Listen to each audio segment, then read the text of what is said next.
بسم اللہ الرحمن الرحیم۔ السلام علیکم ورحمۃ اللہ وبرکاتہ۔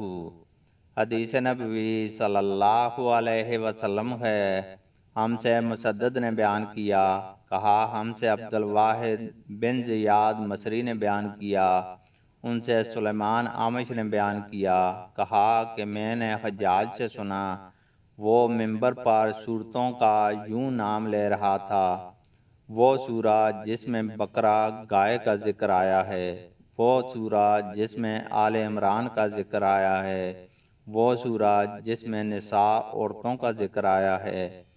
اعمش نے کہا کہ میں نے اس کا ذکر ابراہیم ناہی رحمہ اللہ سے کیا، تو انہوں نے فرمایا کہ مجھ سے عبد الرحمن بن یزید نے بیان کیا کہ جب عبداللہ بن مسعود رضی اللہ تعالیٰ عنہ نے جمرہ عقبہ کی رمی کی تو وہ ان کے ساتھ تھے۔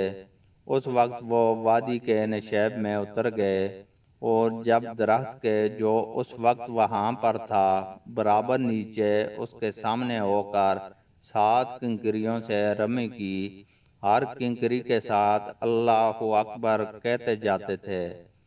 پھر فرمایا قسم ہے اس کی جس ذات کے سوا کوئی معبود نہیں۔ یہیں وہ ذات بھی کھڑی ہوئی تھی جس پر سورہ بقرہ نازل ہوئی۔